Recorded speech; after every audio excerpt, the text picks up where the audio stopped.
Hello students, welcome back to the channel. मैं हूं आपका अपना अनुपम आनंद, आपका बायोलॉजी मेंटर।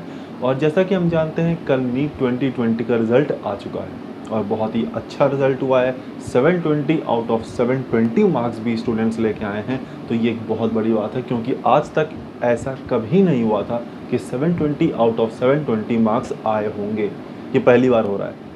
दूसरी चीज़ कि जैसा कि पहले से ही अनुमान लगाया जा रहा था, पहले से ही प्रेडिक्ट किया जा रहा था कि इस बार का कट ऑफ तो ज़्यादा जाएगा, लेकिन रियलिटी ये है कि जितना ज़्यादा प्रेडिक्शन किया जा रहा था उससे ज़्यादा कट ऑफ जा रहा है। जितना कहा जा रहा था कि इस बार का कट ऑफ इतना जाना चाहिए, उससे ज़्यादा ही कट ऑफ इस बार जाने की संभावना बन रही है। थोड़ा सा मैं आपको कुछ डेटा बताता हूँ, उस डेटा के बेसिस पे आपको समझ में आएगा कि ये बातें मैं क्यों कह रहा हूँ। पिछले बार 588 मार्क्स आने पर अराउंड 10,000 रैंक बन रही थी और इस बार 588 मार्क्स लाने पे अराउंड 26,000 रैंक बन रही है। यानी आप देख रहे हैं कि उतने ही मार्क्स पिछले साल और उतने ही मार्क्स इस साल में 16,000 रैंक का फ़र्क है। जहां 10,000 आ रही थी, इस बार 26,000 आ रही है, यानी कि 16,000 रैंक का फ़र्क है। तो आप खुद ही समझ सकते हैं कि इस बार कट ऑफ तो ज़्यादा जाने वाला है ही। चलिए कट ऑफ के बारे में आपसे हम बात कर लेते हैं। देखिए, जो भी कट ऑफ मैं आपको बताने वाला हूँ वो ऑल इंडिया के बेसिस पे बताने वाला हूँ। जो ऑल इंडिया की कोटा जो भरी जाती हैं सीट्स, वो 15% भरी जाती हैं। ऑल इंडिया कोटा में 15% सीट्स होती हैं और स्टेट कोटा में 85% सीट्स होती हैं। मतलब अगर आप ऑल इंडिया कोटा में अगर आप काउंसलिंग करा रहे हैं तो आप पूरे इंडिया में कहीं भी आप सीट ले सकते हैं, 15% ऑफ द टोटल सीट्स। और अगर आप स्टेट में करा रहे हैं तो जिस स्टेट के आप हैं उस स्टेट का 85% सीट आपके लिए है। अगर आप यूपी के हैं तो यूपी का 85% सीट्स आपके लिए है।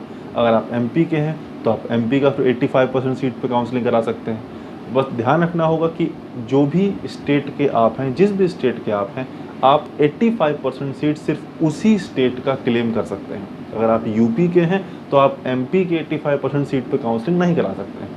आज जो मैं आपको बताने जा रहा हूँ एक्सपेक्टेड कट ऑफ, वो ऑल इंडिया बेसिस पे है, यानी कि ये पूरे इंडिया में इतना तो कट ऑफ जाएगा ही, आप चाहे किसी भी स्टेट के हों। देखिए, जिस भी कैटेगरी के आप हैं, आप ओबीसी हैं, जनरल हैं, एससी हैं, जिस भी कैटेगरी के आप हैं, जितना कट ऑफ पिछले साल गया था आपके कैटेगरी का, इस बार 25 to 30 मार्क्स ज़्यादा जाएगा उस कैटेगरी का। अगर आप जनरल थे तो पिछले वाला कट ऑफ जो है अराउंड 584 गया था, इस बार उसमें 30 प्लस कर दीजिए। ओबीसी का 2-3 मार्क्स का फ़र्क रहता है तो अराउंड 580 पिछले साल गया था, उसमें आप 30 मार्क्स प्लस कर दीजिए। अगर आप एससी हैं तो पिछले साल का अराउंड 450 कट ऑफ गया था, उसमें आप 30 प्लस कर दीजिए। मतलब जितना भी कट ऑफ पिछले साल का था उसमें आप 30 प्लस कर दीजिए अपने कैटेगरी में। तो इस बार का कट ऑफ जो जनरल का जाएगा वो अराउंड 615 के आसपास जाएगा, 612 से 615 आप मान सकते हैं। ओबीसी का लगभग इतना ही होगा, 2-3 मार्क्स का केवल फ़र्क रहता है। और अगर हम एससी की बात करें तो एससी का अराउंड 480 से 490 के बीच में कट ऑफ जाने की उम्मीद है, जाने की संभावना है। तो कट ऑफ ज़्यादा जा रहा है और जैसा कि पेपर आपने जब किया होगा तभी आपको समझ में आ गया होगा कि इस बार का कट ऑफ तो सच में ज़्यादा जाएगा, क्योंकि पेपर बहुत रिलेटिवली ईजी आया था और जब पेपर ईजी आएगा तो कट ऑफ तो ज़्यादा जाएगा ही। अगर आपको वीडियो पसंद आई है तो वीडियो को लाइक करिए, शेयर करिए। अगर आप चैनल पर नए हैं तो चैनल को सब्सक्राइब करिए।